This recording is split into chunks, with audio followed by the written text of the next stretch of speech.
Yan, hello mga ka-JR, ito Canon G3010. Kung makikita nyo, alternate na yung blinking. Tapos may error po dito na PO7 o P07. Yan, tapos pag nag-print po kayo or nag-Xerox photocopy, magtataka kayo, ito ilalabas sa PC nyo or laptop. Yan, 5B00. Kaya ang tawag po dyan, naabot na yung maximum printout. Kaya para mawala yan, kailangan po i-reset or i-back to zero yung printer. Kasi lahat po ng pinaprint nyo, may bilang po yan. Kaya may tinatawag na maximum printout yung printer. Kaya ito, kung paano gawin, sundan nyo lang po yung patay nyo po, si service mode muna tayo.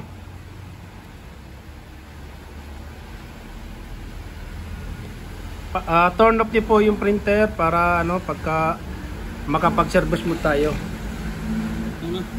Yan, namatay na po. Naka-shutdown na totally. Ayan.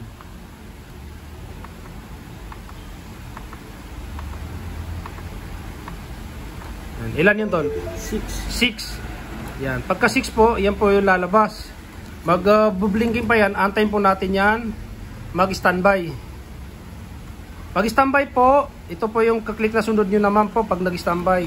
Antayin, wait lang natin. Mag-standby yan. Ayan, standby na po. Ito naman po yung pipindutin. 1, 2, 3, 4, 5. Ayan. Kung makikita nyo, tapos ito na. Tapos magpuprint na po yung printer. Ayan. Nang 00. Dapat may lalabas dito 00. Kaso sira po yung cartridge nito. Dito. Isira yung cartridge. Ngayon, na-reset na. Ang gagawin nyo po, patay nyo na. Yan, pagka pinatay nyo na yan, mawawala na po yung alternate blinking dito. Ayan, tapos, yun, pwede na po kayong mag-print. Yan, patay natin para makita nyo wala na po yung alternate blinking. At yung error na 5B00. Indication na reset na po yung printer nyo.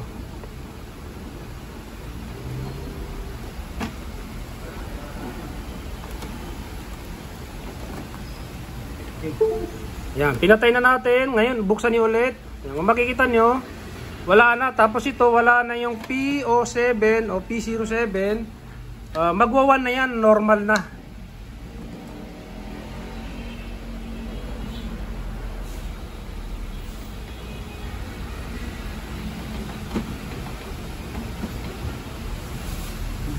Ayan, kung nakikita nyo mga ka-JR, 1 na po.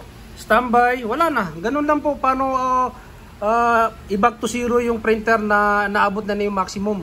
Lahat kasi ng printer mga ka-JR, siyempre tanong, bakit nagre-reset pa? Iba pa yung cartridge.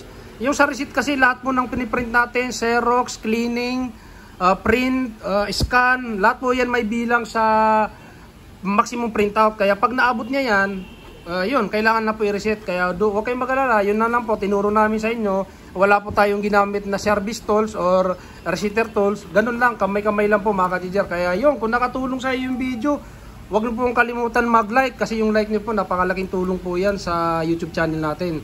Tapos kung gusto niyo na, kung mga malala naman pong mga problema yung printer nyo, pwede niyo pong pagawa dito sa amin, walk-in, dito lang po sa Litran 2, Dasmariñas. Free check-up po. Kaya maraming salamat po. Tapos yung hindi po nakapag-subscribe, subscribe na rin po. Thank you po.